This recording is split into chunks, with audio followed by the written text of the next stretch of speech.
Hello বন্ধুরা, TM বেঙ্গলিতে তোমাদের সবাইকে স্বাগতম। পরীক্ষা প্রস্তুতি কেমন চলছে তা তোমরা মন চাইলে জানাতে পারো কমেন্ট করে। আজ আমাদের মঙ্গল কাব্যের একদম শেষ পার্ট অন্নদা মঙ্গল কাব্য আলোচনার বিষয়। অন্নদা মঙ্গল কাব্য এবং তার কবি সম্পর্কে আমরা কিছু জানব। নতুন মঙ্গল কাব্য রচনার আশায় কবি ভারতচন্দ্র কলম ধরেছিলেন। ভারতচন্দ্র 1712 খ্রিস্টাব্দের হাওড়া জেলার ভুরসুট পরগনার অন্তর্গত পেঁড়ো গ্রামে জন্মগ্রহণ করেন। কবিদের কৌলিক পদবী ছিল মুখোপাধ্যায়। বাল্যকাল থেকেই অতি দুঃখ কষ্টের মধ্য দিয়ে কবি বড় হয়েছেন। পরে তিনি নদিয়ার রাজা কৃষ্ণচন্দ্রের সভাকবি নিযুক্ত হন। কৃষ্ণচন্দ্র কবিকে বসবাসের জন্য মূলাজোর গ্রাম এবং মাসিক 40 টাকা বৃত্তির ব্যবস্থা করেন। তাঁরই আদেশে কবি অন্নদা মঙ্গল কাব্য রচনা করেন। কবির কাব্য প্রতিভায় মুগ্ধ হয়ে রাজা কৃষ্ণচন্দ্র তাকে রায়গুণাকর উপাধি দেন। সংস্কৃত ভাষায় লেখা সত্যপীরের পাঁচালী কবির প্রথম কাব্য। তবে তাঁর শ্রেষ্ঠ সৃষ্টি 1752 খ্রিস্টাব্দে লেখা অন্নদা মঙ্গল। 3টি খণ্ডে সমষ্টি এই অন্নদা মঙ্গল কাব্য। প্রথম খণ্ডের নাম অন্নদা মঙ্গল, দ্বিতীয় খণ্ড হল কালিকা মণ্ডল বা বিদ্যাসুন্দর এবং শেষ খণ্ড হল অন্নপূর্ণা মঙ্গল বা মানসিংহ। 1816 খ্রিস্টাব্দে এই কাব্য গঙ্গাকিশোর ভট্টাচার্যের উদ্যোগে প্রথম ছাপা হয়। বাংলা সাহিত্যের প্রথম সচিত্র কাব্য এটি।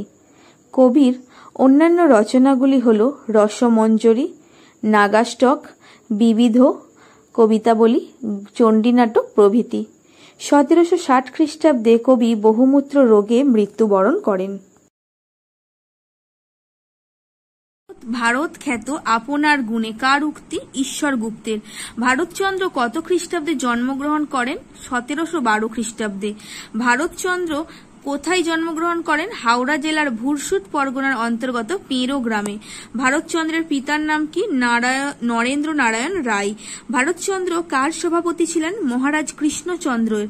ভারতচন্দ্রের প্রথম রচনা কোনটি? সত্যপীরের পাঁচালী। কোন বাঙালি কবি সর্বপ্রথম ভারতচন্দ্রের জীবনী রচনা করেন? কবি ঈশ্বরগুপ্ত কবিবর ভারতচন্দ্র রায়গুণাকরের জীবন বৃত্তান্ত এই নাম দিয়ে 1855 খ্রিস্টাব্দে এই জীবনী গ্রন্থ রচনা করেন।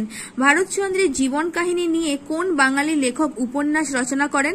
নারায়ণ গঙ্গোপাধ্যায় অমাবস্যার গান। ভারতচন্দ্রের দ্বিতীয় গ্রন্থ কোনটি? রসমঞ্জরি। ভারতচন্দ্রের সর্বশ্রেষ্ঠ কাব্যটির নাম কি? অন্নদা মঙ্গল কাব্য। অন্নদা মঙ্গল কাব্য কত খ্রিস্টাব্দে রচিত হয়? 1752 খ্রিস্টাব্দে। অন্নদা মঙ্গল কাব্যের প্রথম খণ্ডটির নাম কি? অন্নদা মঙ্গল। অন্নদা মঙ্গল কাব্যের দ্বিতীয় খণ্ডটির নাম হলো কালিকা মঙ্গল বা বিদ্যাসুন্দর। অন্নদা মঙ্গল কাব্যের শেষ খণ্ডটির নাম কি? অন্নদা মঙ্গল বা মানসিংহ। অন্নদা মঙ্গল কাব্য কত খ্রিস্টাব্দে ছাপার অক্ষরে প্রকাশিত হয়? 1816 খ্রিস্টাব্দে। বাংলা সাহিত্যে সর্বপ্রথম সচিত্র কাব্য কোনটি? অন্নদা মঙ্গল কাব্য। অন্নদা মঙ্গল কাব্যের সর্বপ্রথম প্রকাশক কে ছিলেন? গঙ্গাকিশোর ভট্টাচার্য। অন্নদা মঙ্গল কাব্যের রচনাকাল উল্লেখ করো। 4, 7, 6। ভারতচন্দ্র রায়গুণাকরের অসমাপ্ত নাটকটির নাম কি দেন? চণ্ডী নাটক। ভারতচন্দ্র চণ্ডী নাটক কোন ভাষায় রচনা করেন? সংস্কৃত, হিন্দি ও বাংলার সংমিশ্রণে মিশ্র ভাষায় এই নাটক রচনা করেন।